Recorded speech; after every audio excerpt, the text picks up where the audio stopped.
Works. And there it is. Now it is working. All right. Well, hello, everybody, and welcome to this. I think this is the third DLMM strategy session that we're doing here, Ben. I will be one of the hosts. My name is Kash Dhanda, Sherpa over at Superteam. Of course, we have Ben Chow, the Giga Brain behind it all. And then we have the Geek Lad on stage as well from the community to share some ideas. I think we're going to have some other community members come on during the course of the call to show us their curves. This is the not safe for work part of Meteora here, where we talk a little bit about how you can better leverage the DLMM, see what kind of strategies people in the community are using. And then I already know there's at least one piece of alpha that's going to be dropped on this call. So stick around for that as well. Ben, how you feeling lately?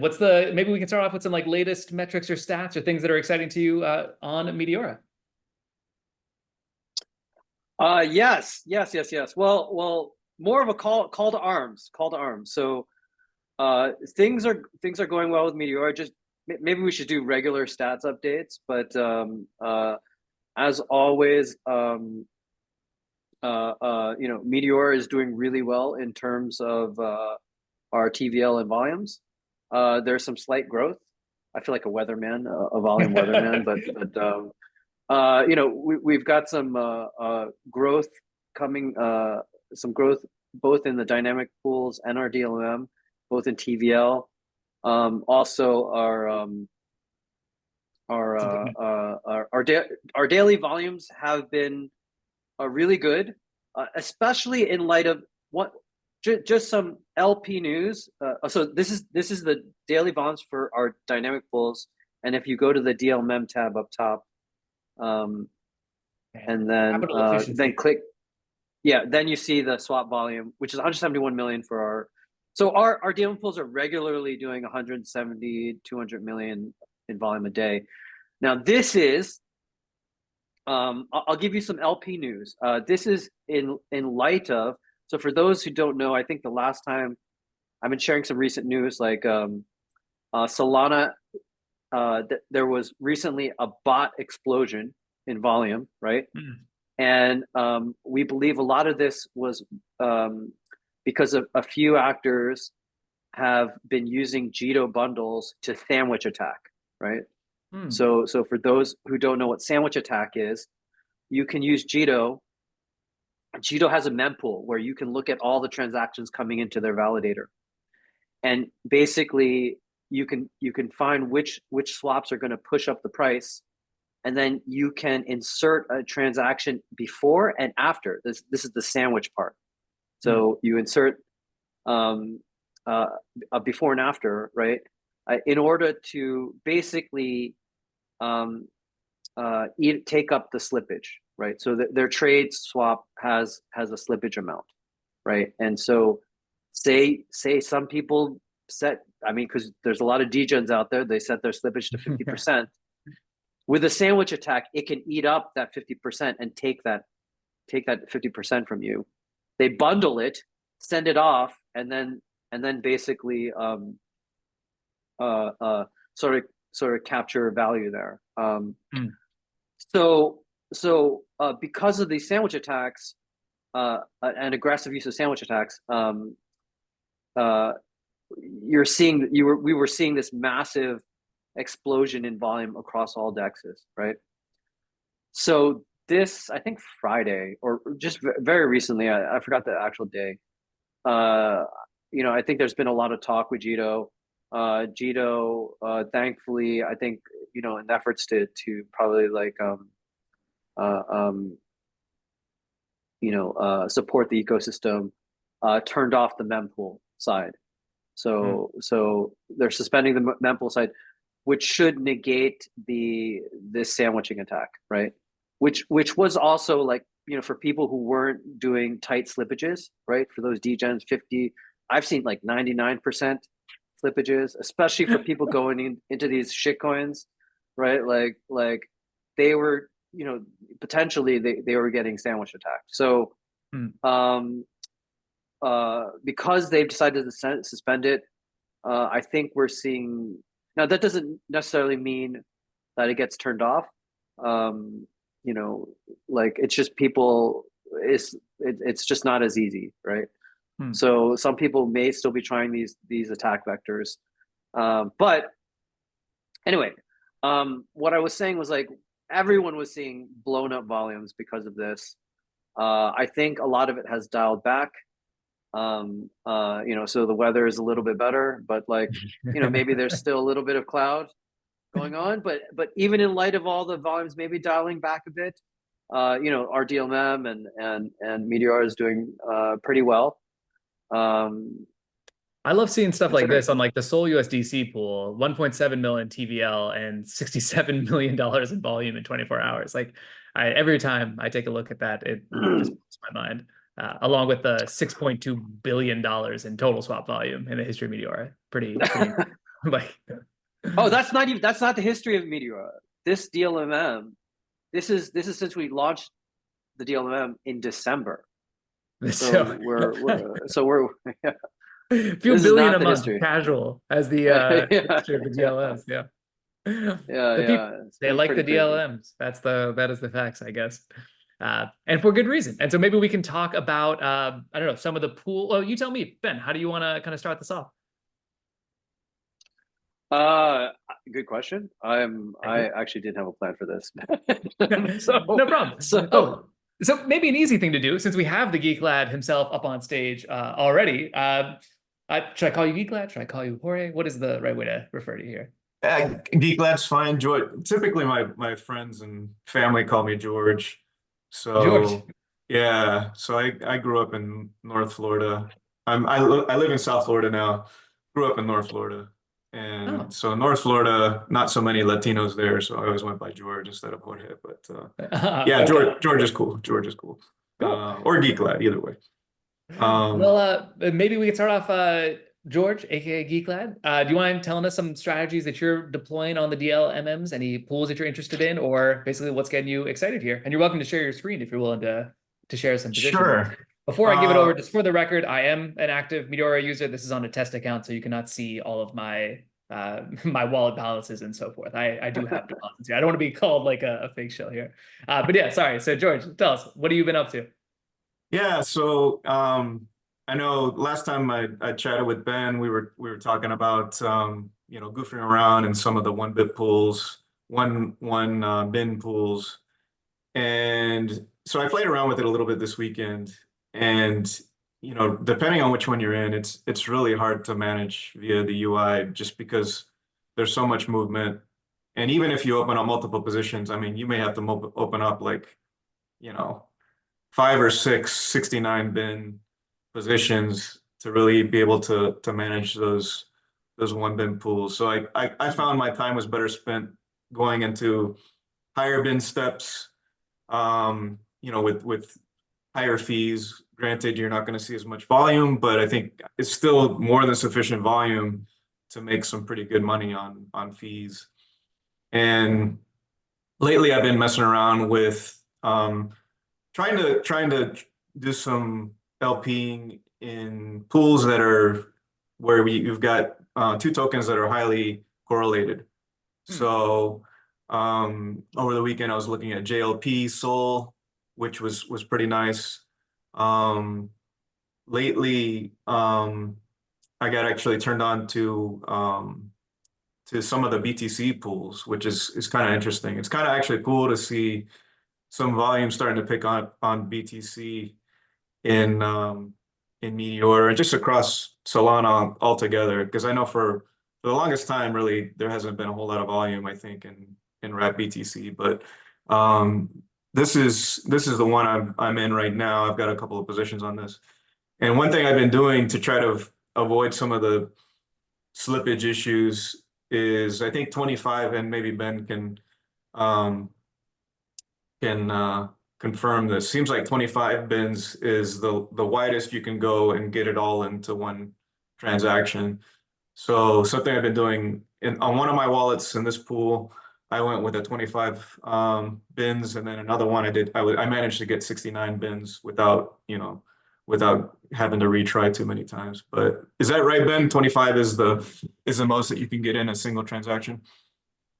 Yeah, 25 right now. Right. But I think I don't want to. I hate I hate giving people any sort of timeline or expectation on anything Yeah. because development is such a tricky thing. But we are either today or tomorrow. I think we should have we're going to have a link, a special link for people to try out a new add liquidity endpoint.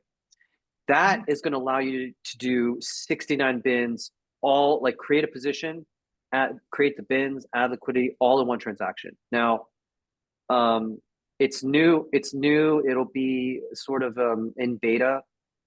This endpoint isn't like a lot of our code program is now audited. This new endpoint isn't, so we're not going to roll it out to the main site yet. But like anyone can try it out and test it. I think some people have been having issues adding liquidity in the low bin step because the volatility, there's a combination of factors. The price volatility is super high at the low bin steps. Plus, there's a lot of Solana congestion, or at least what I would say, like there's a lot of transactions using priority fees. So if you're not using priority fees, then you don't get it in, and when things like that combination of factors and plus actually adding liquidity takes multiple transactions, so it's kind of a deadly mix of things that makes it a little not as reliable. So I'm hoping that like everyone here or whoever's interested can test this new endpoint, see if you can get you're able to add liquidity in a lot easier, a lot better, and give us some feedback and some I mean, we've been doing a lot of internal testing, but I think it's ready for others to try it out and let us know if it works. And this will be also the first step on fixing the bigger problem, which is the 69 bin limit itself.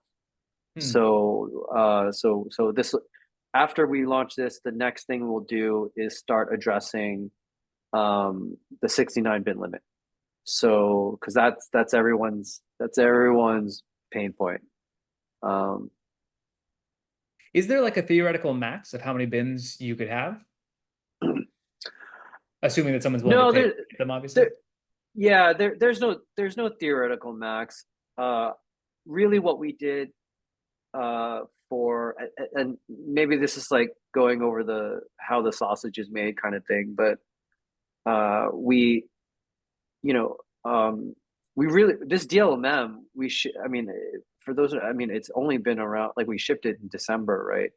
And I would say like work through a whole number of things to get it fairly good by January and ready for the Jupe launch, right? That's like 2 months. And so when you're shipping program code this quickly and you wanted to do it securely, you have to simplify aggressively. And so what we did was we measured, how many bins can we create within atomically within one transaction, and then we hard coded everything to that, right? So even, by the way, so even today, if you use 25 bins, the position and the bins we use, it's hard coded 69. So you pay the rent for a position to store up to 69, even if you're only using 25, right? And that, by the way, not only simplifies the code, it simplifies auditing. It makes it more secure, more robust. Now that we have more time to work on things and make improvements, we can do this next optimization, which is like if you use, which we're calling dynamic positions. So if you're using 2 bins, we're only going to create enough storage for the 2 bins, right? You only have to pay rent for the 2 bins. If you want 1,000 bins, we can allow you to create the storage and the position for 1,000 bins, right? And then you'll have to pay the rent for that, but you can have a position with 1,000 bins if you want. But then the thing is, you'll have to load that liquidity up in chunks. It won't be atomic. So there'll have to be some retry stuff. But got it. And then the other thing is if you're moving into bins where nobody's played before, then you also have to pay the sole fee, and that's a permanent. I'll have to pay this one. That's a permanent payment. And The you don't permanent get thing. That's Yeah. correct. Just to clarify for the audience here, and this is only applicable if you are creating new bins that no one else has actually tried to do already on a particular pool Right. or a particular bin step or whatever else. So for most average users, probably not creating so many bins yourself, so there's no additional rent that needs to be paid, I think. Yeah, but if you're in those one bin step pools, it doesn't take long for it to go out where nobody's ever played before. So I would Yeah. caution the audience that if you are playing in those one bin step pools, take heed, because when you create the position, you may end up putting away soul that you're never going to get back. So definitely be aware with that of that. It'd be nice if the UI actually kind of displayed a message to say, hey, by the way, you're putting in soul that you're never going to get back because you're opening these new bins. I mean, I think for the big players, it's probably not a big deal, but I think for smaller folks, it definitely could have an impact. It's coming, man. It's coming. We'll share some designs that we're working on this side. So yeah, we actually may even have it out. Maybe we should do the design soon, because I think we might even have. I don't want to jinx it, man. The designs. We may have. Do you have a Figma file that you could share right now, Ben? I'm putting you on the spot here. Yeah. Oh, right now? Oh, yeah. Let me see. If you have the Figma file, we can take a look at it right now. Show the people a little bit of alpha what's coming next. Oh, Let's see. Your designer is going to kill me. If there's one thing I know about designers, they do not like showing work in progress stuff. So I apologize to whoever the Meteora design team is. No, he's cool. We have really nice, super friendly designers. They don't mind. In fact, actually, I've been wanting. I think we do so much with the community. We might as well share more with the community. So, the only thing is that I'm just so you know, like, actually, just to share some history, like I actually used to be a designer. So I don't know if anyone knows that, but an actual designer or design thinking kind of person? I know you used to work at IDEO, right? Yeah, I used to work at IDEO. No, I was both, I guess. So yeah, actually full on UX and graphic design. I also illustrated too, but coding too, or more on the design side? I can also do coding, but that was a different era. Like I went through different eras. So modern Renaissance man here. Yeah, I don't. So anyway, but just show my age. Like I'm not. I've never like I didn't work in Figma. Last thing I used was Sketch. So when I put myself in Figma, I feel like, oh, what the heck is all this crap? I don't know. I feel so Old dated. Cloud kind of vibe. Yeah. All right, let me share my screen here. Let's see if you guys can. Exciting sneak peek. All right. Where's my drum roll sound effect when I need it? All right. I don't even know if I'm sharing the latest thing, but whatever. Like, let's go. Fucking go. Let's fucking go. All right. So there's a few things in this. So here, this bottom part is sort of what we wanted to do. What we've been working on, which is sort of really highlight the cost, because I think people, and it could be a little complex, because some things are permanent, some things you get returned, like position rent you can get back, the bin stuff you don't, right? And the reason why you're seeing all this stuff is this is actually also the design for something we're working on, which is automatically creating multiple positions for you. So our stopgap, we're gonna have an interim stopgap implementation.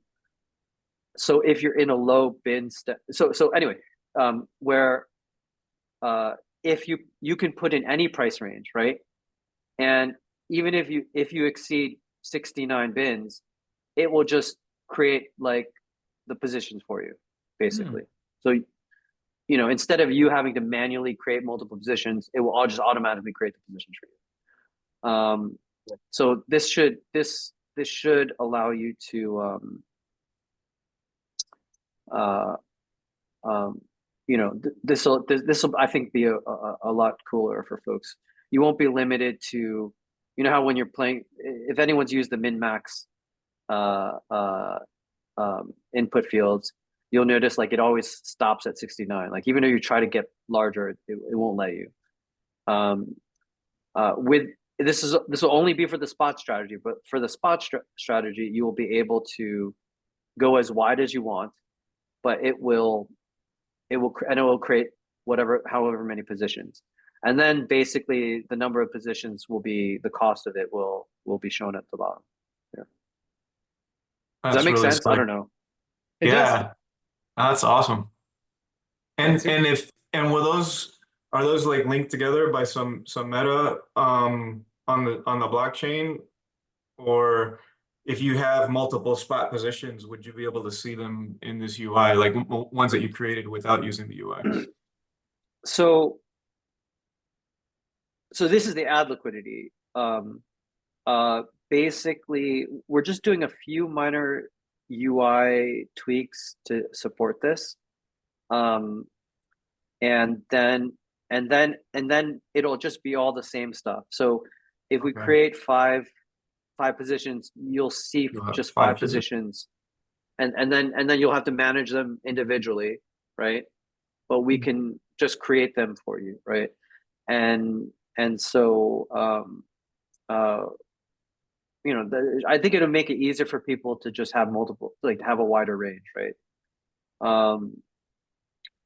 Yeah, that's And great. And so I really yeah, like how at the bottom it shows you, how much SOL you're going to be spending that won't be returned back to you. That's really, really cool. That's fantastic. yeah. So I think we're working on this right now. I'm not sure the timing of it, but like we're working on it right now, and I think it'll be cool. I think it'll be cool. The one thing that we're not sure of, so and I'm just sort of caveating some things because this, I mean, look, we don't know how wide people are going to go, how many positions are going to be. I mean, if you're in these one bin step things and you have to create 50 positions, I don't know how robust it's going to be honest. Um, uh, but in our sort of simple rudimentary tests, as long as you're not in something super volatile, let's say you're in a very correlated pair, even in low bin steps, like maybe 2, 5, low bin steps, like I don't know, I'll just say Jupe Sol, right? Jupe Sol is fairly correlated, not as crazy as Sol USDC. You can create like you can spin out multiple transactions, multiple positions, without failure. So at least from our limited testing. So I think we're gonna just launch something simple, and hopefully it'll work for everyone. It probably will break for Sol USDC one bin step, like that thing's too crazy. So and like, this goes back to how we do things incrementally. So we're not building out, by the way, when you send a lot of transactions, we're not building out like this advanced multi-transaction sender thing, we're just going to, do whatever we currently do and just send multiple transactions. And so far it's been okay. So I think it might work for like 80% of everyone. And if it does, then cool, like awesome. And And you'll if send it them out doesn't, sequentially like you're doing now, or are you going to send them all in parallel? no, this will all actually, there's the beautiful thing is that the new endpoint, right? The new endpoint that we have, uh, the new endpoint that we have, uh, actually the new endpoint that we have, uh, it is going to allow us to make it all in parallel, right? Nice. So this thing that we're about to test, that we're going to help, we'll need your help testing. It allows you to add liquidity, create position, and the bins all in one go, right? So basically, every transaction can create the position and range. So you could they're not dependent on each other anymore. So you'll be able to, we can, if we have to do 5 transactions with 5 positions, you can send them all in one go. Worst case scenario, you have some gaps, like some positions Right. didn't go, but then you can resend those if you need to. So I think it should be good. The reason, I don't know if people want to hear this nerdy detail shit, but Yeah, like absolutely. the reason why some people are seeing these weird failures and errors on chain right now is that we technically have to send, so adding liquidity today requires at least 2 transactions, right? So we need the first transaction, we create the position and we create the bin. The second transaction adds the liquidity.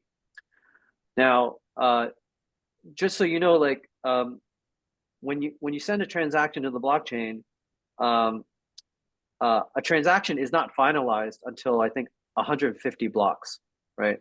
Mm. And finalized means it does not revert, like that. It's set in stone. There's no change, right? 150 blocks is like I don't know, it's a few minutes. So like there's no way we can wait a few minutes, right?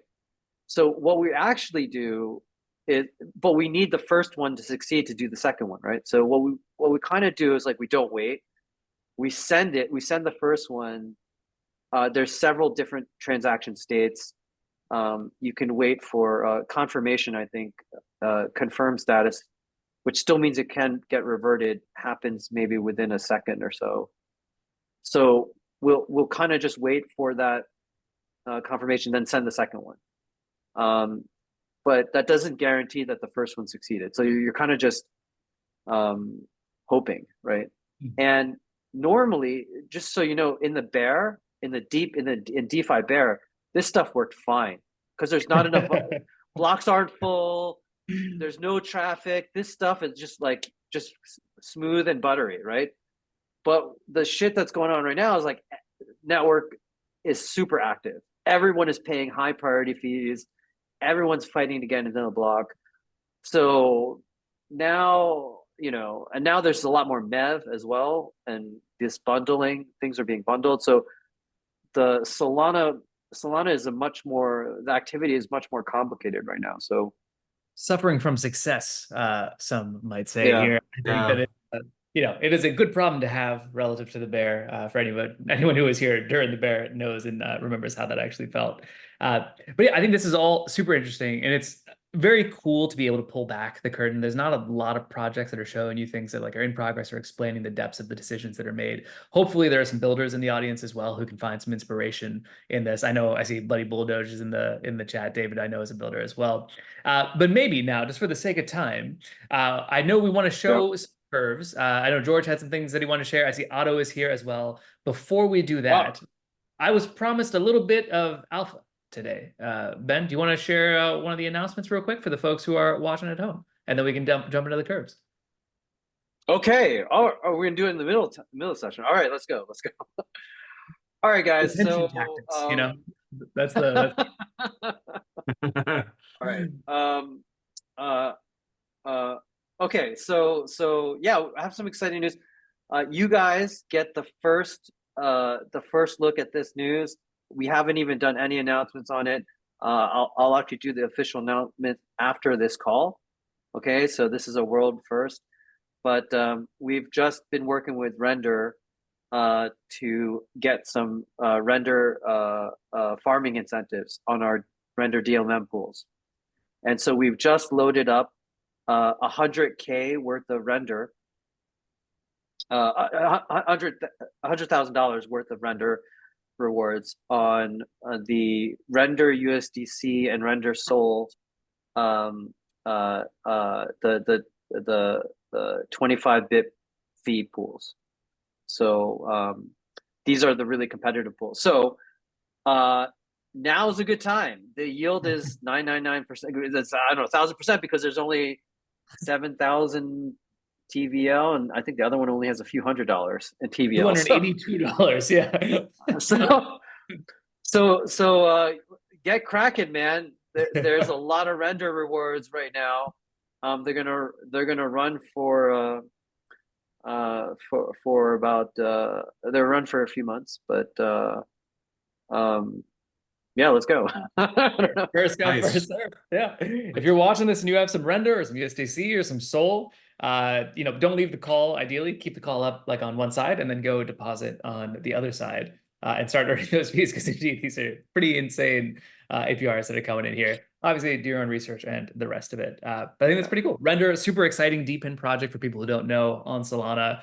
Basically distributed GPU networks that can be used for AI model training. They're the base of IONet, which is just finished raising around. They can be used for rendering actual graphics and a bunch of other kind of very cool things. So shout out to the homies at Render. 100K in more liquidity incentives here. All right, excellent. Should we look at some curves, Ben? What do you think? Yeah, let's look at some curves. Let's do it. Love it.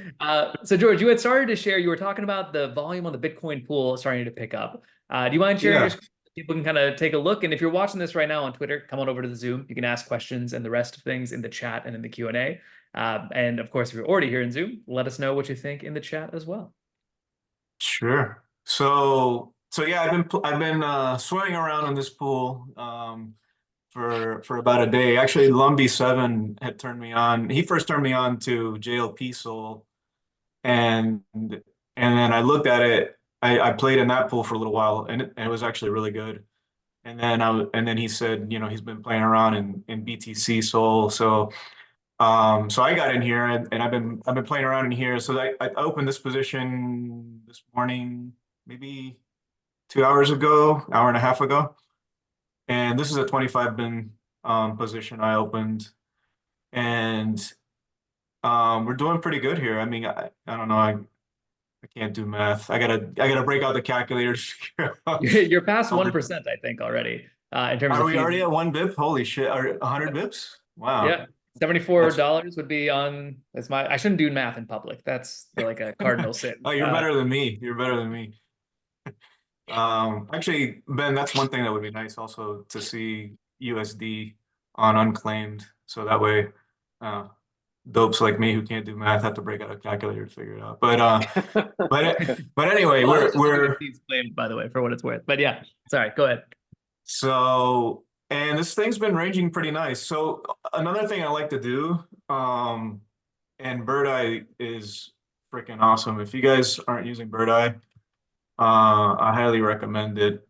It's a really nice way to kind of get a nice view on a time series chart of how things are doing and trending over time. So I'm gonna look at Rat BTC here, and so this, by default, it's going to show you versus USD, but I want to see it versus Sol. So usually what I'll do is you can kind of hunt for it here in the list, and sometimes I'll just grab like a high volume, but this is probably it right here, I think. Another trick you can do is you've got the address of the pool up here, so you can just copy that. And then right here, so this first address is the address of the token. And then if you do slash and then the address of the pool, it'll give you a chart of that pool. And so I like to look at the actual chart on the pool to see where it's been ranging over time. So, if you look at, and here I've actually drawn lines, right? So I've got a blue line here for my bottom end, and then a blue line here for my top end. So you can see since I started at 6:30 this morning. So, ranging really, really nice, still well between. Probably could even have gone fewer bins to get really aggressive and grab even more fees.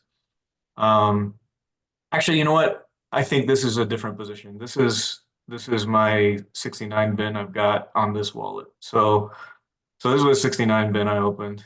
And that's what I have in the chart right now. And this one's doing pretty good too. So one wallet, I decided to go wide. Another wallet, I decided to go narrow, just kind of comparing, see how they're doing. So this is my wide position. But it's nice to see it in a time series, and then you can draw these lines. And then what you can do is, if you click on the line and you click the little gear icon and go to coordinates, you can actually put the actual value for that line. So I think that's 48, 489.81. Let me look at this wallet. Yeah, that's the upper end on this one. And then you can do the same thing down here. Click on the line, click the little gear, and then you got your number there, 463.88. That's actually, yeah, 463.89. So it's a nice way to visualize, where the bounds are of your position, kind of see how it's ranging. The Meteora UI is great for this too, and it's actually kind of fun to see that thing ping pong back and forth. But it only kind of gives you an idea of what it's doing right now. So if you want to see how it's been performing, in the past and kind of see where it's been ranging, That's a great tip.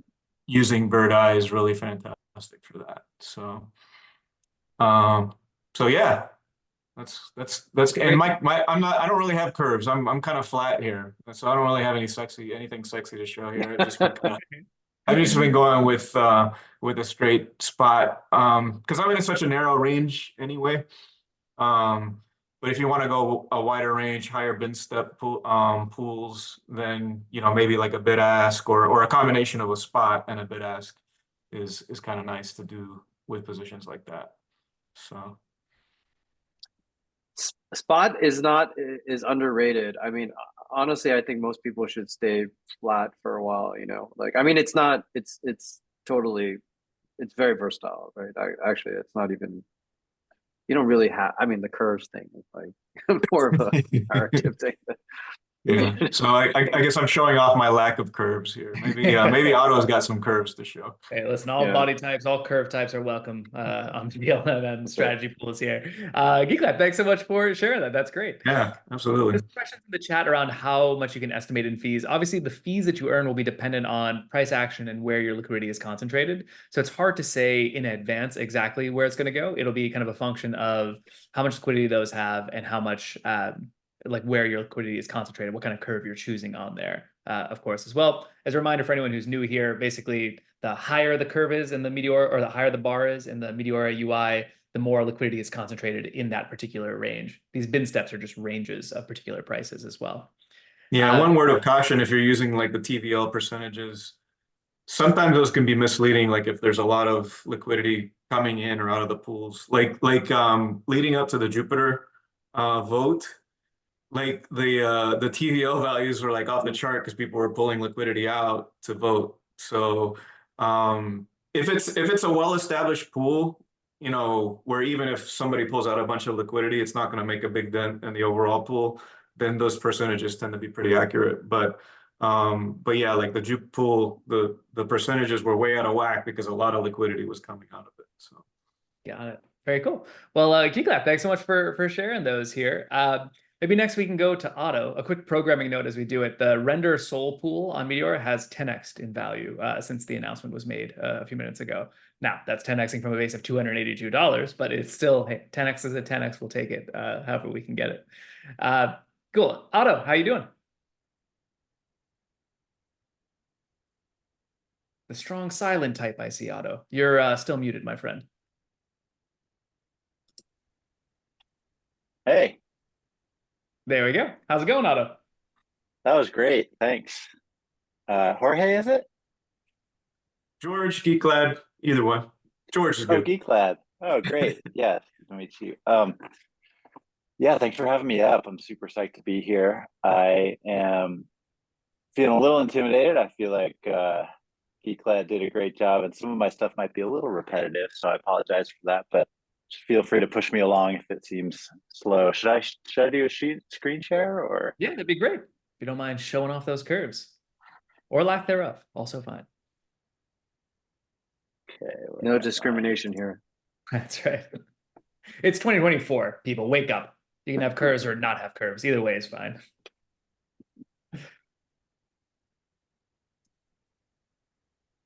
Any luck with the screen share there, Otto?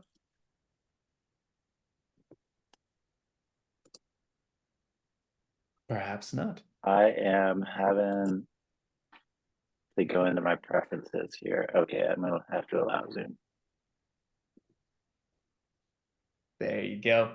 And I'll say this, if you're still watching on Twitter, you can come on over to the Zoom right now, get involved in the chat, ask some questions. I think hopefully we'll have some time at the end, maybe 5 or 10 minutes, Ben, if it's all right, for some of the Q&A that is coming through the chat as well. Because I see there's been questions around rebalancing and some other things. Cool. Does anyone want to answer rebalancing, or Yeah. I can talk a little bit about it. I mean, so you want to set yourself in a it's a tricky game to play, right? Because you want to be in range as much as possible and capture as much volatility as possible. But at the same time, if you're in too tight of a range, you're gonna have to rebalance a lot. So that's why I like to see the time series, because it kind of gives me an idea where it's been bouncing around and where I could probably be in range for a good period of time.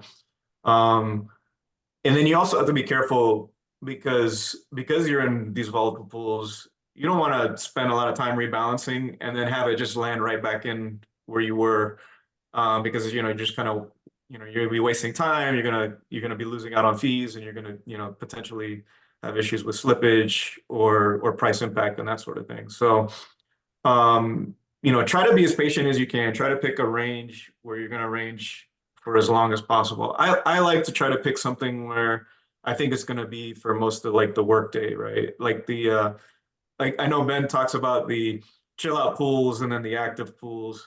So if I'm in an active pool, I like to try to guess, where's it gonna be for like maybe the next 8 hours or so, where I can be active but not too active, not having to rebalance all the time.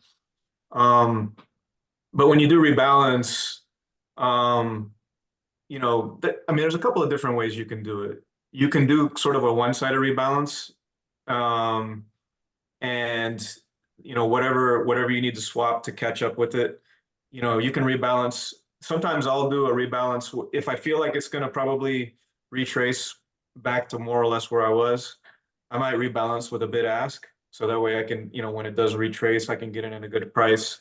I know Ben talked about a strategy where you kind of chase the price and rebalance. That works too, and you can do that with a spot. You can do that with a bid ask. There's a lot of different ways you can do it. But ideally, when you rebalance, you kind of want to be back in the middle of your new range, so that again you can kind of pick up the volatility again when you see it there. So you sort of have to, you almost have, especially if you're in these tight ranges, you almost have to think as much like a day trader as you do an LP provider, right? You have to kind of make some decisions. All right, does it look like it's really gonna, is it really gonna moon, or is it retracing? Like if you see a big green candlestick, it's probably gonna it may potentially keep mooning. So rather than just rebalancing, either go into a wider bin step or just hold it and ride the wave, and then wait for it to start ranging again, and then open a new position there. So there's definitely nothing wrong with holding if you see it going in one direction. I think that's all good stuff. And I know that there's plenty more for people who want to get into some of the more complicated strategies. The Discord is super active and has Geeklad and Otto and many other great minds who are working on Meteora strategies in there. So check that out. Otto, I see that you have your tweet thread loaded up here. You mind taking us through your biases, your approach, and some of your results? No, that sounds good. And I didn't know exactly the audience, but this seems like a pretty sophisticated audience. So I'm looking forward to it. And any comments, please let me know. Let's see. So I just thought I'd start from the top, which is, so people know where I'm coming from and have it up front. But basically, I really didn't get crypto until I started using Jupiter. I understand the store of value thesis, but it doesn't really. I don't find it super compelling. But the smart contracts were, and then I tried Ethereum, and it did not make sense to me that anyone would ever use something so expensive. So, but then I tried Solana and Jupiter, and it was mind blowing. I finally got it, so thankfully. And then I found the Meteora team and just love them and the work that you guys are doing. And have enjoyed helping test things and, you know, bounce around in the Discord. So, and I'm super happy that Cash is now part of that group. And because I'm a big fan of the super team community calls and everything. So just so everyone knows, I'm a bit of a fanboy, and so I've got some bias going here. As far as markets, though, my basic thesis is to stay long and strong. So I'm using sort of a 10% rule, which is I want to be long the market, but I want to have fun and explore these awesome technologies as well. So I'm just using, you know, a low percentage of the overall portfolio for things like DLMM and you know, the Camino tools and you know, all of them. And so I can enjoy that and not worry about not catching the big move, which has been a really good choice, at least so far. And I'll touch on that later. And then as far as weaknesses, I've been in the markets for probably I mean, trading for like 10 years. So I know that I have a tendency to kind of do too much. And that's one of the things that DLM's really good for, is as Geeklad's been talking about just now. And then I also have a tendency to sort of expect 2 standard, 3 standard deviation moves all the time. And in TradFi markets, that's obviously a mistake. In crypto, it actually comes through more often than you might think. But so slowing down a little bit is really good for me. And then I can also get a little over loyal to my positions, and it's really great for teams and building things, but not so great for when you're trying to trade and make money, when you get loyal to positions. So that's kind of me. So given that backdrop, I feel like it's folly for me to try to compete with guys like Thanos or even what the Affinity folks are doing. And if I want to hold really, you know, mooning positions or volatile positions, I'll just use Caminos, you know, vaults and things like that. But I have come across a couple. I think Geeklad's talked about these to some degree, but I like to look for dynamic fees where they might spike, and this also plays out nicely with volatile pairs like you know, Bonk Jupe, because the fees stay up at 1% and still catch volume.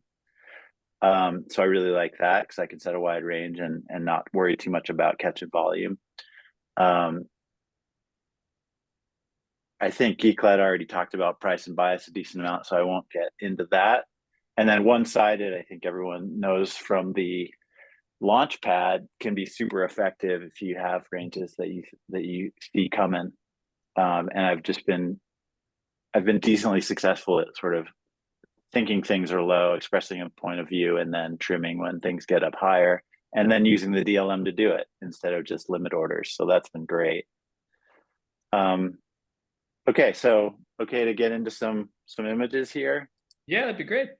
Let's take a look. Okay, so like here's an example of something where I just don't think I can compete. It's a pretty wide range, you know, 7 cents in the pith market, but unless I'm going super narrow, I'm just not going to put enough capital in a narrow enough range to do well, in my opinion. So I like to think about catching these areas down here where volume starts to drop off. And this sort of gets into some of the Dune queries that I think Kagrin has been posting lately that are really helpful. But even if you're just looking at the DLMM, you can see areas where there's a drop off in volume or in market depth. And as you can see here, I set this range up when price was down at 64 cents. I'm now out of it because it ripped all the way through this range, which is fine because I again had just a portion of my pith in here. But something like that works quite nicely where you can find areas where the fees start to kick up a little bit, and just speaks to the virtue of the dynamic, the zero slippage dynamic fee bins that the Meteora DLMM exposes you to, which is super awesome. And then I mentioned the volatile pair ranges like Juke Bonk. these work best in my experience when you're really happy holding either side of the trade. So I like both of these. I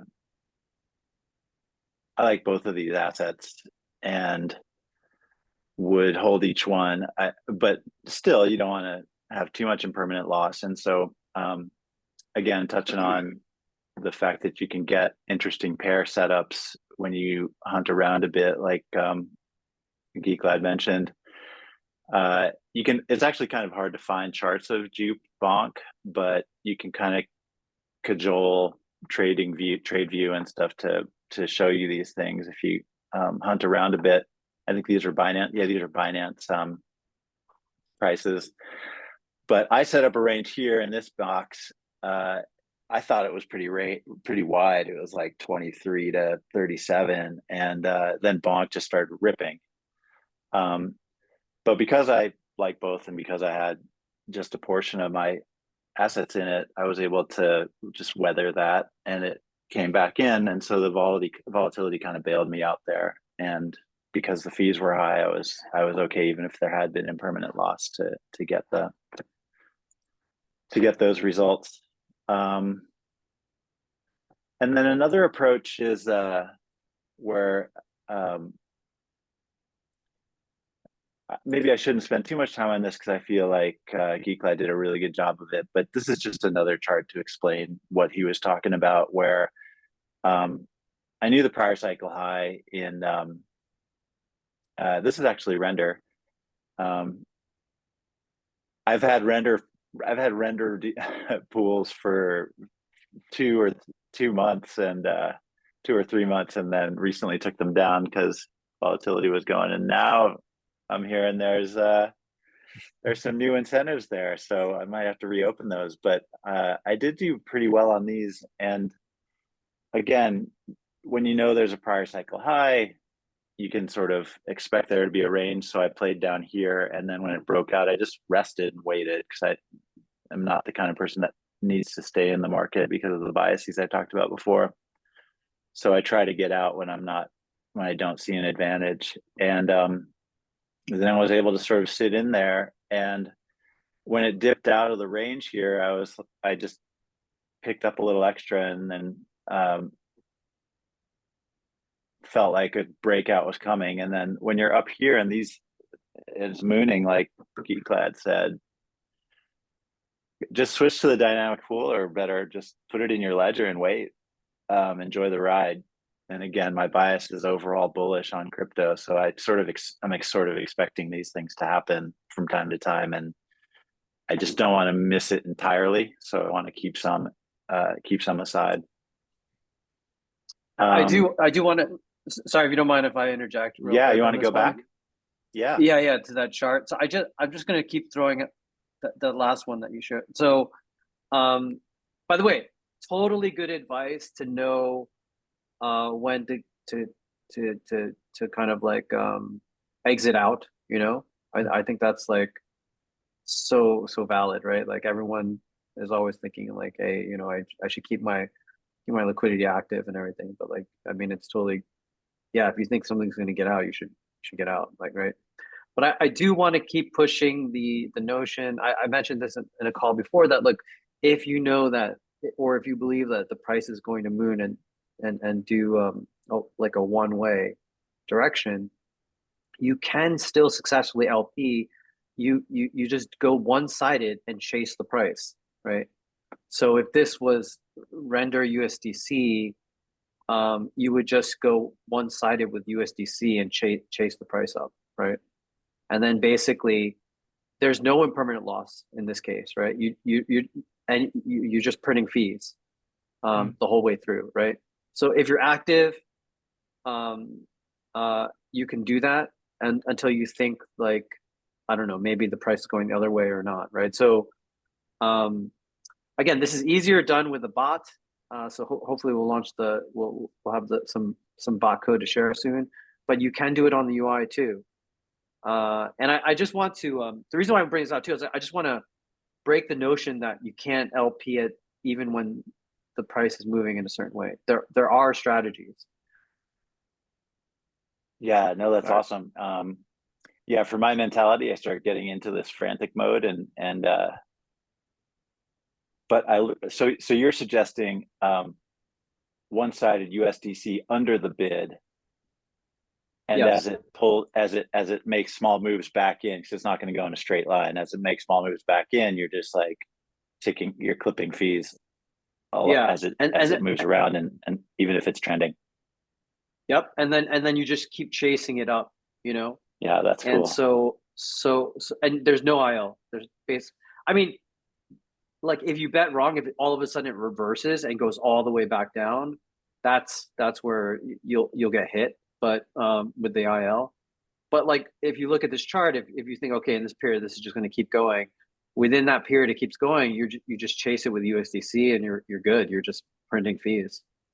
That's it. Yeah, I'd be curious if there's anybody out there who's actually done this strategy, because I as long as you're accumulating enough of it in fees, then yeah, that could be a really good strategy. But at the same time, if you would have just held on to it, you may do better. But I'd be interested to see like what kind of fee printing people have So gotten. Yeah, so but I've actually done it, by the way. But Yeah. so you're not using the render side. So like let's say you have render USDC, right?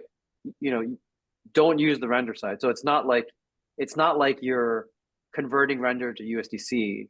What I'm suggesting is pull out the render, don't use it, take the USDC you have and chase it up. Right, You right. know? But what would be the opportunity cost if you versus just holding render, right? So if you had just held render, how would you have done versus how much render you would have printed chasing it on the way up? That's kind of what I'm curious to learn. Yeah. I guess, yeah, I guess it depends. This is an interesting question. Yeah.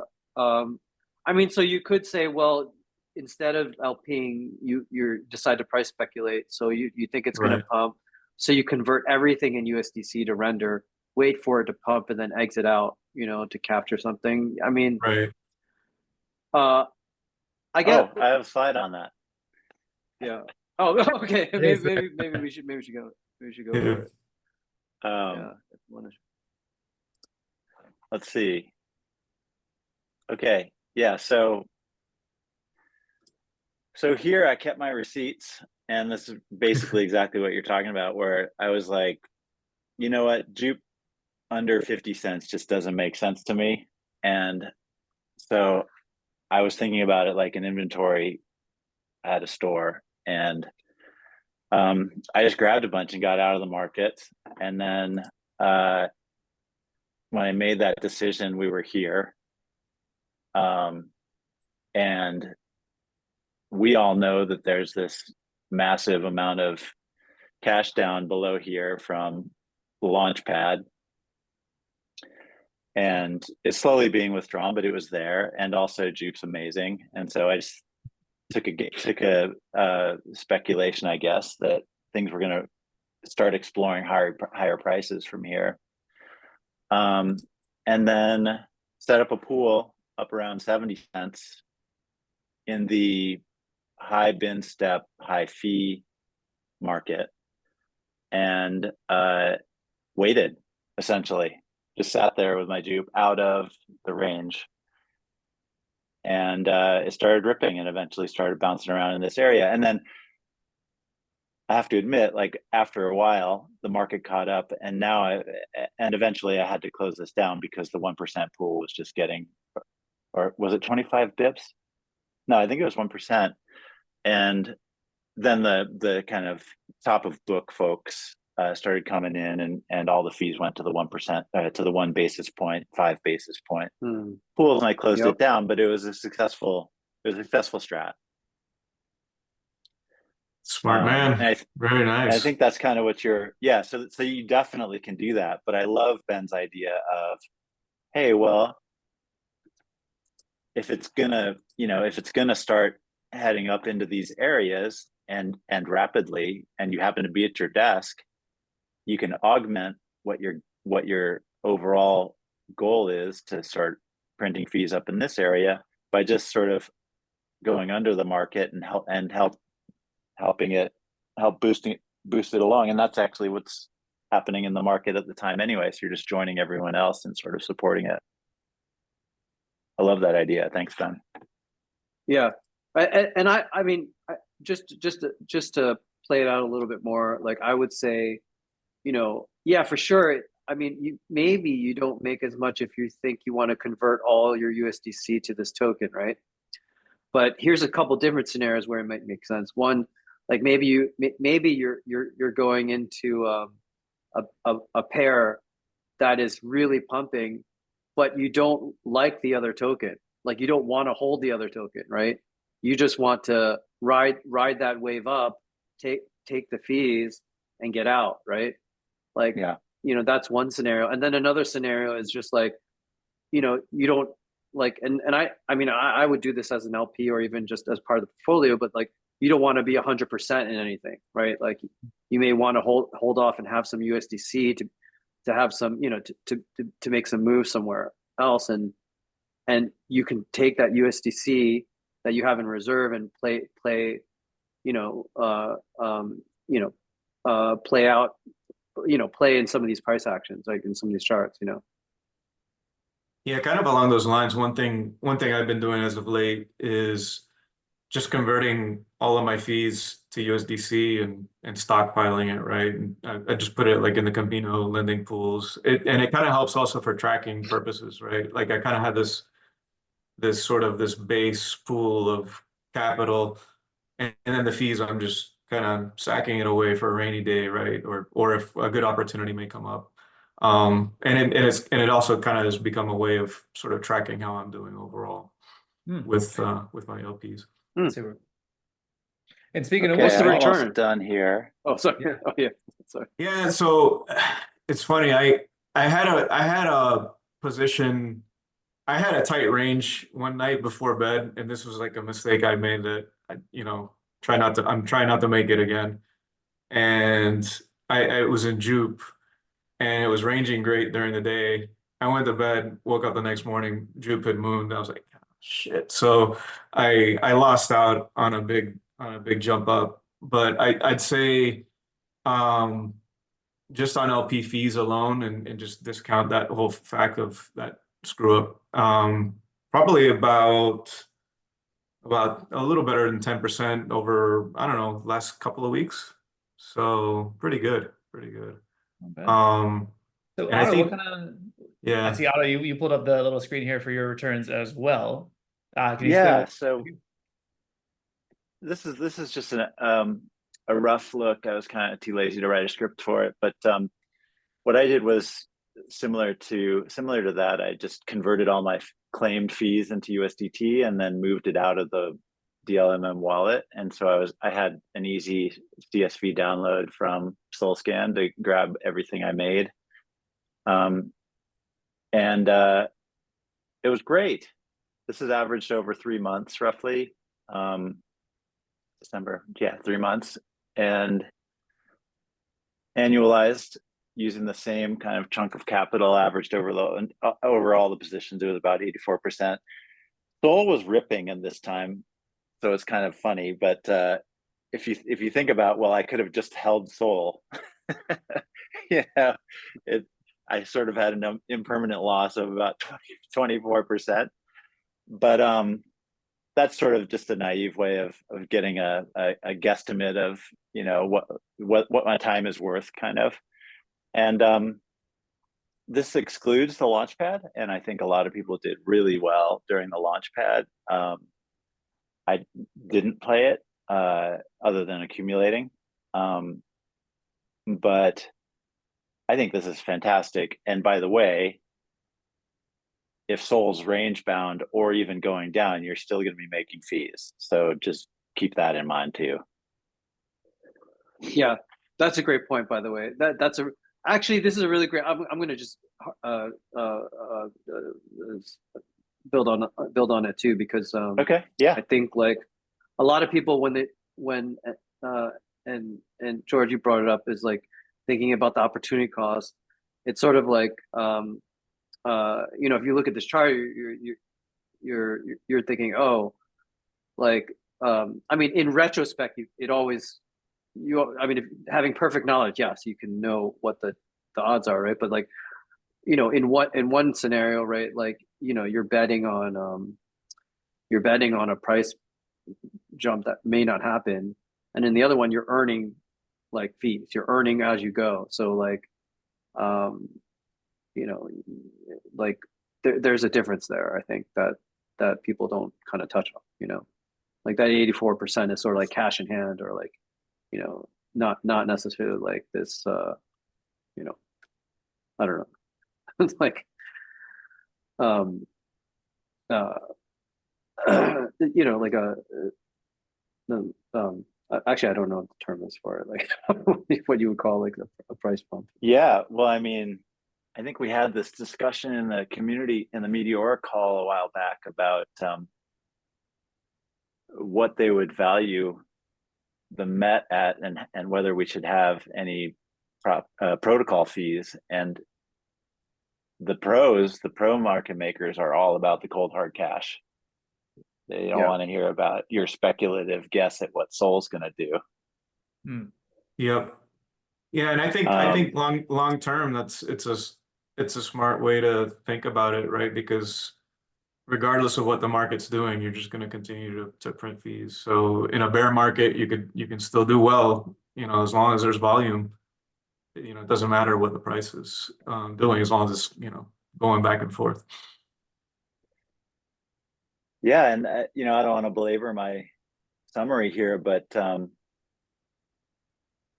I think what Meteora is trying to achieve here with democratizing market making is awesome, and has really long-ranging implications. I'm in Ben's camp with respect to the vault being really important down the road when real money starts coming into crypto. But even before that, I love that these opportunities are going to be more available for people that are interested in it, and can provide capital to really interesting financial situations that, you know, I'm reminded of, like Balaji's DeFi matrix, where he's talking about things becoming more equity based and less debt based in our economies and things like that. So there's some really kind of big think things that are coming in here that I really love and can sort of see way off in the distance. And then, you know, Ben's fond of saying, come for the memes, stay for the fees. But I still feel like Met is, I didn't touch on it at all, but one of the cool things about prior cycles in crypto is even if folks got rugged, they still came out of it with a little ETH or a little Bitcoin or something. And that ended up going up so much that they came back and realized that they had some really nice gains. And so if we can, you know, not only are we getting fees here, but then we're going to come out of it with a piece of this amazing technology. So don't undersell that. Or I always try to keep that in mind, as like, no matter what, we're going to come out and have a piece of this amazing project that Ben and team and Cash are working on. So thanks for the time. That is great. Man. That is right, man. Thanks for going through that. And yeah, that's a reminder. It's 1,000x multiplier for every $1 of fees that comes in for points on Meteora. Is that right, Ben? Yep, that's right. Make those fees. That's only on DLMMs, right? Or is that all the pools? No, it's all the pools actually. Oh, nice. It's just, yeah, we just recommend. I mean, we like to keep things simple, so it applies everywhere. It's just the DLMM is better because you have more control over it, right? So of your the fees your liquidity makes. Which is Cash. Thanks so much for having me up. It was a real pleasure. Yeah, absolutely, Otto. Thanks for coming on. If you don't mind dropping your Twitter link into the chat. I know Cryptic, you have a new follower in him and a new follower in me, and I assume a few others who are checking this out. Oh, love Cryptic. Yeah. Yeah, drop a little love in the chat for Otto, as well as for George, aka Geek Lad, for coming through and sharing some things that they've been working on. And hopefully everyone leaves this with a better idea of some new strategies that you can implement. Certainly there was some great just tactical tips on like how to use Bird Eye better around Meteora, which is great. We got to see a little bit of a sneak peek at what's coming up next for Meteora. in terms of the new UI and some of the features that are being added. And of course, don't forget $100,000 worth of render rewards in some of those pools. I unfortunately have to go very soon. But Ben, any kind of closing words before we jump here?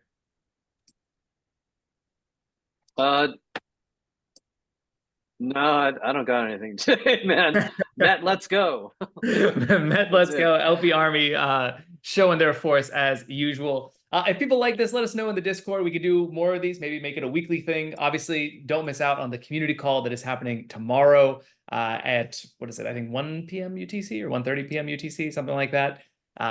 And thank you so much, everybody, for coming out. We'll catch you all on the next one. You don't have to go home. You cannot stay here. Goodbye, everybody. Thanks, everyone. Thanks, Cash. Cheers.